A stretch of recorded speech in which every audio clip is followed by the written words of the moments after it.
Get ready. 10 seconds. 5 seconds. Start. Mr. Chairman, there is no doubt that a measure of this kind is required when we want to promote public libraries in our country, and I am glad the Honorable Minister has taken this opportunity of giving us some idea of the policy of the government with regard to this matter, but what he has said is dismally disappointing. The Congress has been in power for so many years, and the present government has been there after the new parliament was elected for about 5 years. All that we have been told is that they had set up only 2 new libraries and that another one will be started soon. The first one, of course, has been in existence for a long time.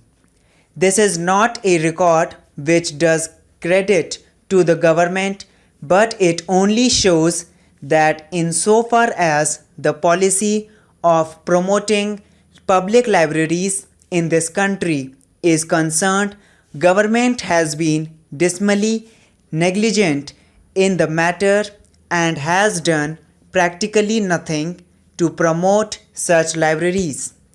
I think that on that score, government well deserves condemnation from all sections of public opinion in our country.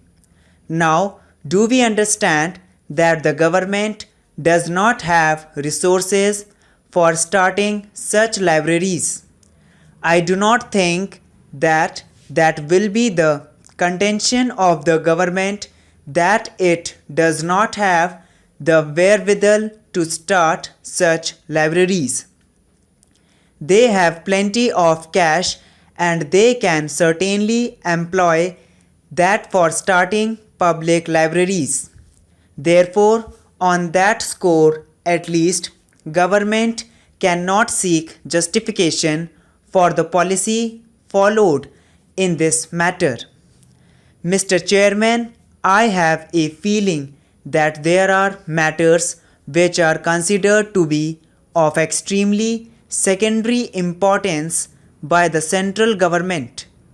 Sometimes something is done with a view to putting up a show, or at least for saying that they are going to do something, but actually no better step is taken to develop such institutions as public libraries. Had it been otherwise, we would have got by now a larger number of libraries than we have got today, and yet we know that the people in the cities at any rate require these facilities extended to them, not only in the big cities but also in smaller towns and so on. Government has done nothing of the kind. I can tell you something about the policy of the government even when it acted in the matter. Take for instance the National Library in Calcutta. A disreputed viceroy's house has been found for accommodating the library.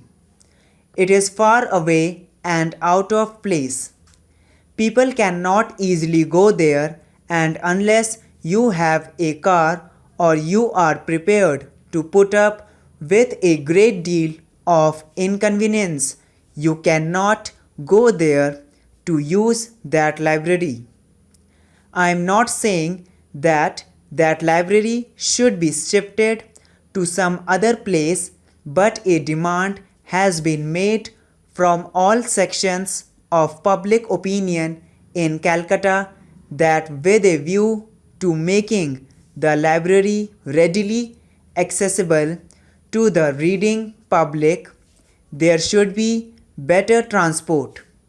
Nothing has been done in that regard by the government so far, with the result that many of our research scholars, students, and others who care to read in the library do not have the minimum facilities of transport to get there in time and to do some work there.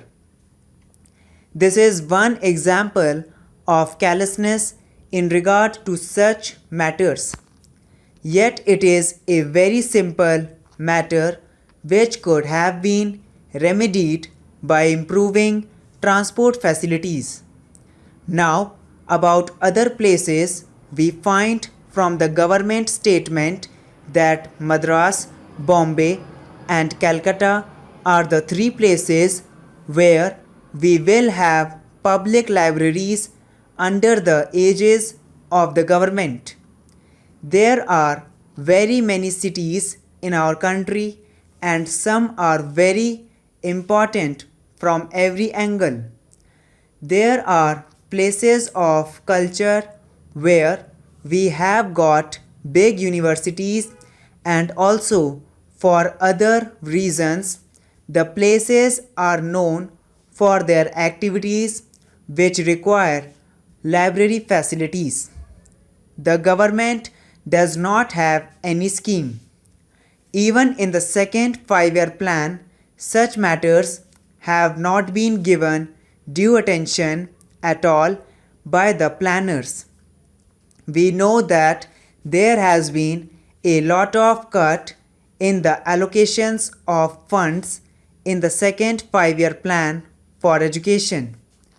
The Ministry of Education has justifiable grievance on that score, but at the same time they should make it known to the public that these are the indispensable schemes for which they require aid from the government or the planning commission, so that public opinion could be mobilized about that. I know there have been ministers, deputy ministers, and secretaries who have complained against the allocations that have been made as being very inadequate. I share their sentiments and I share their views, but at the same time the government have not produced any arresting scheme with a view to attracting public opinion behind them so that more money could be had for this purpose. It is a matter of misfortune that the Education Ministry should not have started libraries.